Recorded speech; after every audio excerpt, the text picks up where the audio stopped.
there's no secret. There's no way of buttering it up. It's been a disappointing year. There's no doubt about that. It's been a learning curve for myself, for some of the other lads who are 40, 50 cap marks. We don't have your Richard Dunge, your Robbie Keanes, your Damien Duffs to carry us through anymore. We have to take that baton, and maybe some of us haven't done that strongly enough, and then the young lads coming in and the new lads coming in will have learnt a lot from this year, and I think that's, in a way, some kind of positive to take from a negative year, is that mentally we can be a lot stronger going into the games in March, and that's the way you have to look at it. Have you found that you've really had to step up in that leadership role over the last few months, because you're at Everton nearly a decade, you're well used to the scrutiny? If you make a mistake, it's on Match of the Day, people see it. A lot of these players, they come to Ireland, it's probably very different for club life for them, to try and keep that positive attitude in them when there is so much criticism coming at the team at the moment. Yeah, there's a lot of criticism, and for myself it's maybe a little bit new to be this scrutinised at international level, but before the game I said, be proud to wear that shirt. As kids, we grew up wanting to play for Ireland. Yes, there's going to be pressure every time you put on that shirt, but enjoy it, and it's hard to enjoy all the time when you're under pressure, but you've got to remember what you wanted to play football for, and that was to represent your country, and you got to take the good and the bad, and it's been a tough year, and we can learn a lot from it, and going forward I do think we can improve. A lot of that criticism has come for the management team in particular. What would you say to Irish supporters who feel that maybe a fresh voice is needed there, that it feels as though maybe this team is coming to the end of the road? Look, we're in the game long enough. These questions are going to be asked, but the management team have been great.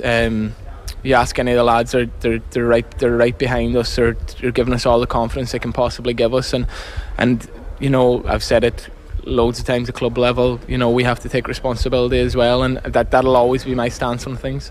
And finally, it is easy to keep perspective actually on a night like this. The terrible news that came through earlier of an Irish supporter who died in Copenhagen. You're obviously captain of this group. I'm sure it's something that the players were really affected by. Yeah, we were.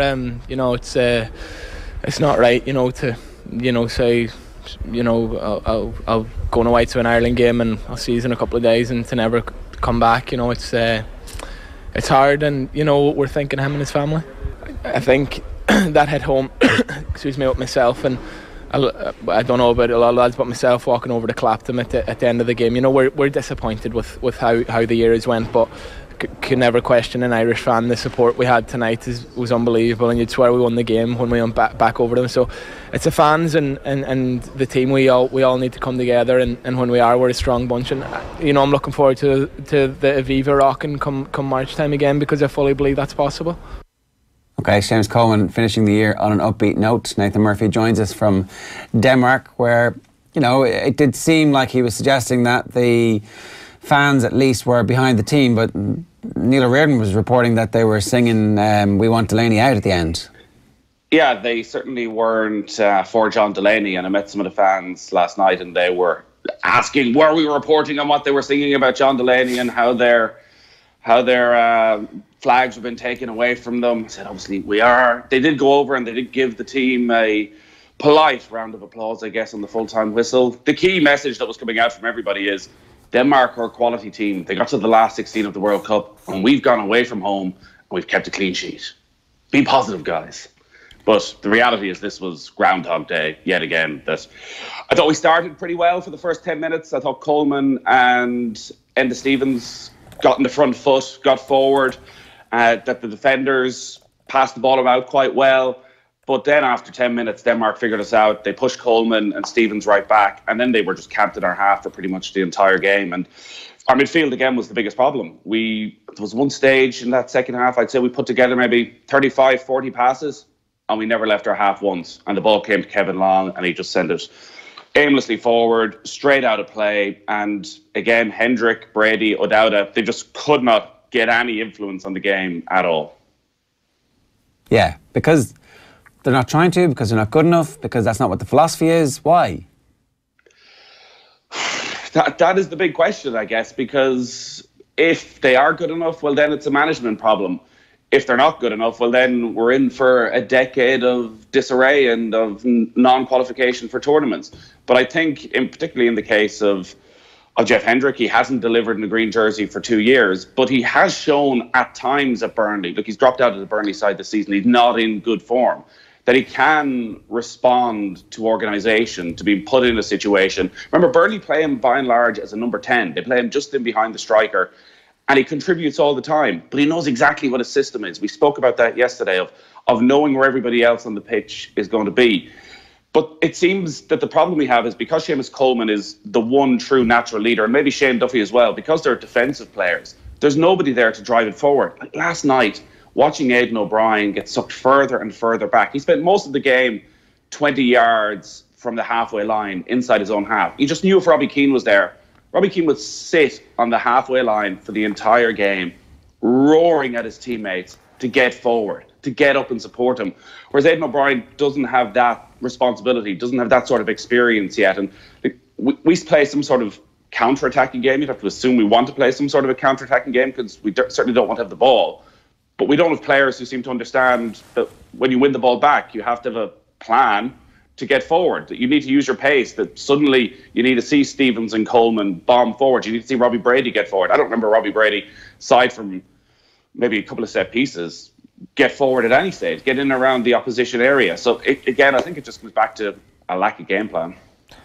Just on that Robbie Keane point, because we were discussing it yesterday here in studio, and it's an interesting one that's been brought up. Like Keith Andrews was saying in commentary last night that even if they had Cristiano Ronaldo in the team, they wouldn't be able to score any goals because they're just not creating chances. Whereas I see it differently. I see if we had somebody of that quality, or even not even of Robbie Keane's quality, somebody who is of decent Premier League standing, even Shane Long when he was banging in a few goals a couple of years ago, if you take someone of that level, Martin O'Neill would then view that person as adequate for his team. He wouldn't be playing down the chances. He wouldn't be patronising that player with comments saying they're not good enough to play for Ireland, or they're not good enough to challenge teams like Denmark. And then the style of play might change. Then the trust might come, and we might be a little bit more positive. And it all comes back to the way O'Neill views these players.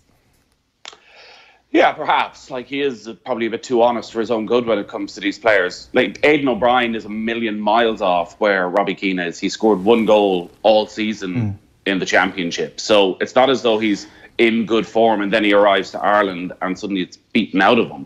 He's just right now not scoring goals for anybody. But the one thing you notice with international level is how one player can lift everybody around them. Like, Christian Eriksen is the prime example of that. That's why I think actually, if it was a Robbie Keane, he would actually lift everybody. That there'd be an understanding that, listen, we have this piece of extra quality there that can get the best out of everybody around him, that if we create even one chance, that he will take it. Right now, does anybody trust the strikers? Does anybody feel that when the ball goes up there, the ball's going to stay up there, that they're going to be able to hold on to it, that they have the quality to hold off 2 centre-halves and bring those around involved? I'm not sure that the players around them do.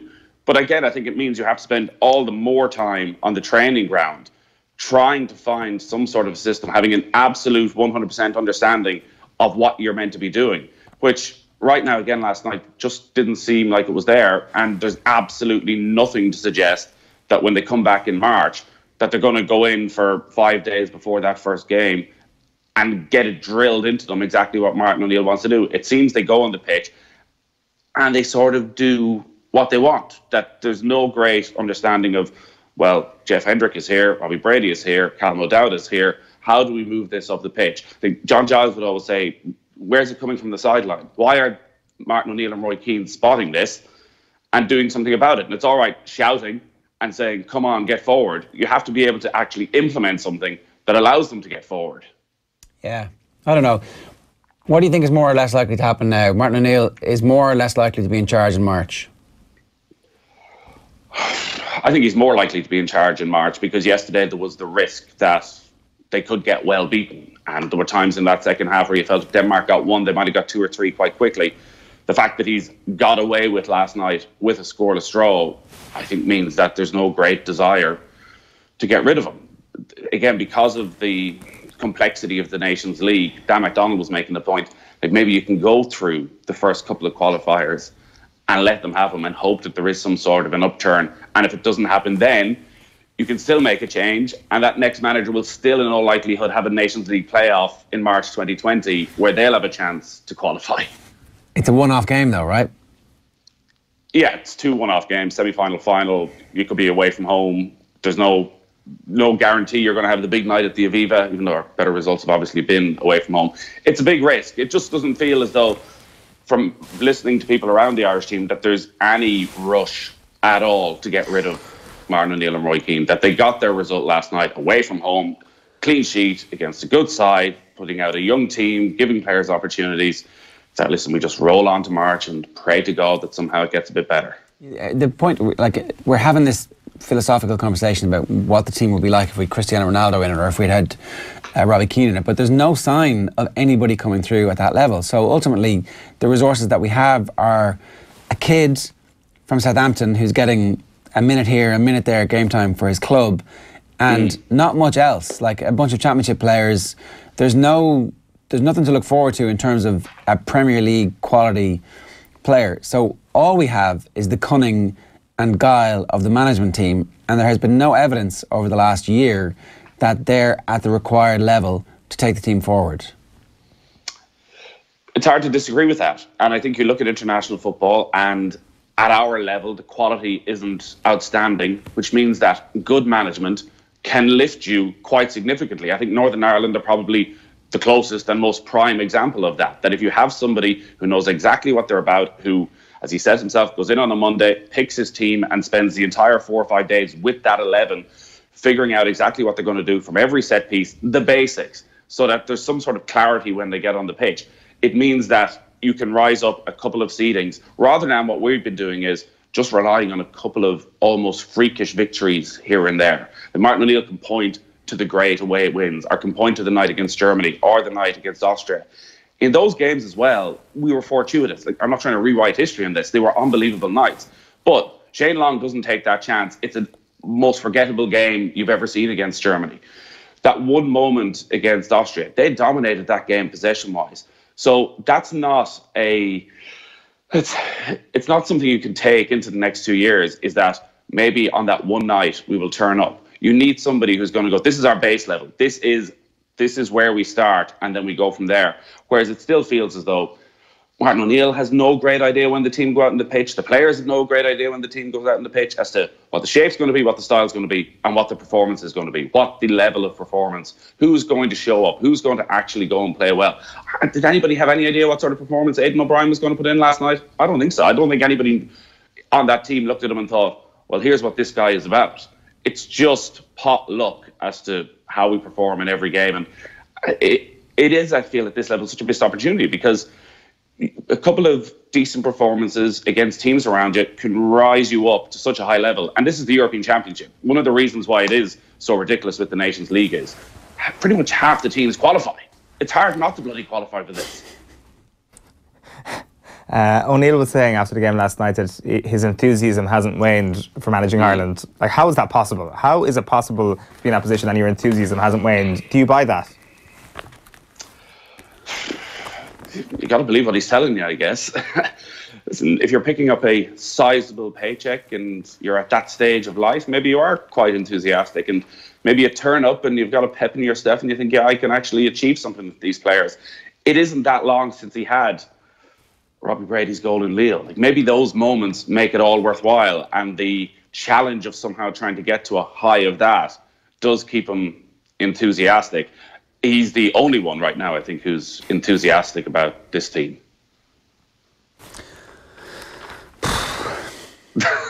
Where do we go? Like, what can we, without a change in management, what can we realistically hope for, except more of the same? It's going to be the same players playing the same football for the same manager with the same instructions and the same style. There's no change coming.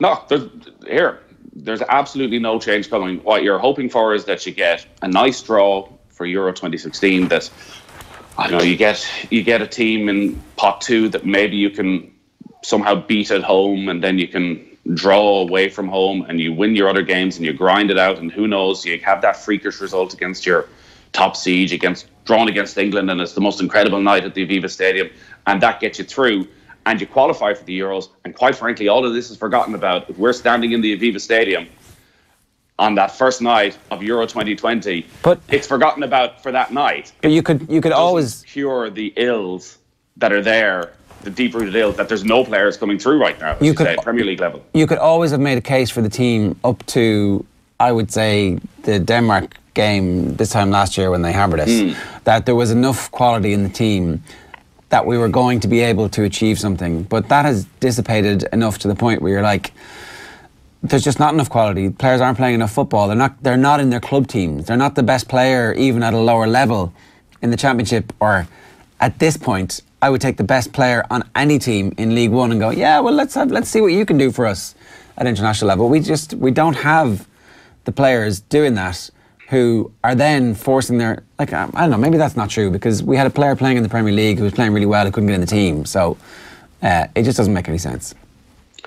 No, and here, he has gone down to League One. He's brought in players like Ronan Curtis and has given them an opportunity, but he's looking around. It's not as if there are players, too many of them, playing Premier League football. I do think his selections have been somewhat strange over the past year, the way I know David Myler's struggled to get in the Reading team, but he's just fallen off the face of the earth over the last while. Like this, playing Cyrus Christie in the middle of midfield, again, because he's so full of energy, it's very hard to criticise Christie for it yesterday. But one of Ireland's biggest problems was that the player picking the ball up off the centre half time and time again wasn't Hendrick, wasn't Brady, wasn't Mo Dowda. It was Cyrus Christie. And every time, he just looked like a duck out of water. He'd look up, he'd raise his head, and he didn't really have it in him to take that risk with the pass. So what would he do? He'd turn back and give it to the centre halves again. And that's not what you want from your central midfielders. And there's nothing he can do about that, because he's literally never done it before. So why would he take the risk? He doesn't understand his position. Again, Johnny Murphy was in on our Saturday panel last week about his rugby coaching philosophy that he'd been sort of picked up from Aaron Major, which was clarity creates freedom. This was what he was trying to say. I'm so good at the basics, suddenly you can actually think about the more complicated aspects of it. But because everyone's so unsure of exactly where they're meant to be on the pitch, it's very hard to think, well, let's put together a passage of 4 or 5 passes here, because when Jeff Hendrick gets it to feet, where's Robbie Brady? He's not quite sure. Where's Cyrus Christie? He's not quite sure. Whereas at club level, if you're working under Sean Dyche, you know exactly where everyone's going to be. Nathan, enjoy your trip home from Denmark. Thanks for doing it. Can't wait, guys. We'll see you soon. Is there a reward in this, yeah? No. In the next life, if there is one. There isn't, don't worry. Thanks, lads. Nathan, good stuff. Okay, so O'Neill and Keane have provided us with 5 of the best wins in Irish history. Germany, Italy, Austria, Wales and Bosnia. They deserve trust, says Brian Hogan. A lone voice in the wilderness. A howling wolf.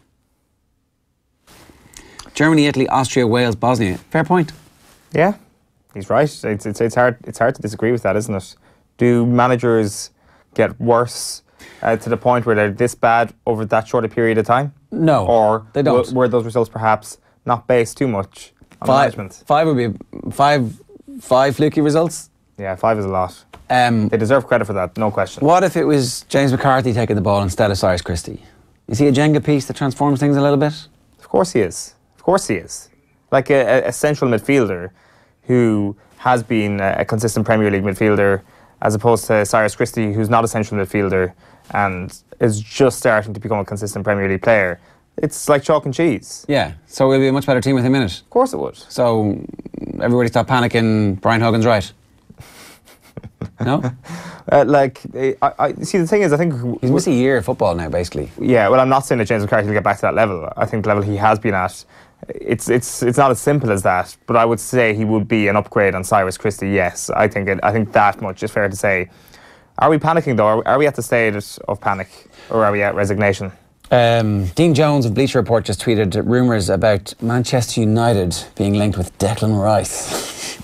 No breakthrough on Declan Rice's contract at West Ham is crazy. He wants to stay, but needs to be shown he's valued. This is a player they should be embracing. A future captain, some very big clubs now circling. Declan Rice joining Man United might be the type of thing that would make him think about playing for Ireland. Like, I don't need England. Man United, bigger than England. West Ham, I need England to get to the point where Man United are going to sign me. That's certainly one way of looking at it. I mean, you know, I admire your optimism on a morning like this morning. Clutching with straws. At straws. I don't think there are any straws to clutch, but you've got the clutching motion going on. It would be an amazing move for Declan Rice and a perfect move for Declan Rice, wouldn't it? Yeah, it really would be. He could fit in that squad immediately. Is Declan Rice already an upgrade on Nemanja Matic? Is that going too far? Is he, like, right now, if he threw into that Manchester United team, is he better fitted than Nemanja Matic? I think there's an argument to be made there. And I think that if you put him in the team, the Man United fans are at least going, okay, well, this guy might be the future. With Matic, they're like, he's already peaked. this is as good as it's ever going to get. What does he do? Conversely, I would ask, what if you took someone like Scott McTominay and put him into the West Ham team? Would he stand out, and he would then subsequently be linked with Manchester United? Is Jose Mourinho to blame for him, or is he not going to be the great white hope that some people may have hoped for? But I don't know. Gary Breen was on last night's Off the Ball. Here he is, and whether or not we need a new management team over Irish football. Well, I look at that squad, and I think you're quite right to identify, could one of the top managers make a difference? And I've said it to you, I've been consistent. I think a good coach would make a difference to this team. There's no doubt about it. Funny, I'm not even talking about tactics. So say that, okay, I understand the importance of tactics and all that kind of stuff. I just mean mood. I just wonder, do they look a bit down? But Joe, this is where it comes from. As a professional player, I think their mood has been determined by the fact that they're literally going out there and they don't know what they're supposed to be doing. Okay. Now, footballers will always push the boundaries as much as they can. But ultimately, and I think you can ask any player or ex-player this, they want discipline. They want to know that it's a one rule for everyone. And they want to know that going out onto that pitch, they know exactly what their role is and they know exactly what their teammates' role is. And with that, you get a bit of confidence. There'll be times when you're struggling for results, but you'll look at it and think, well, listen, we're going about it the right way. We'll get there. If we keep working hard, it will turn for us. I think that's the mindset as a player. But I've no doubt that those experienced players, and the likes of Seamus Coleman, and a lot of those players actually have been great in terms of taking a little bit of stick off their manager, and they've looked inwards to say, well, what can we do more as players? Yeah. But I've no doubt in my mind, they're doing as much as they can, but I don't think their manager is.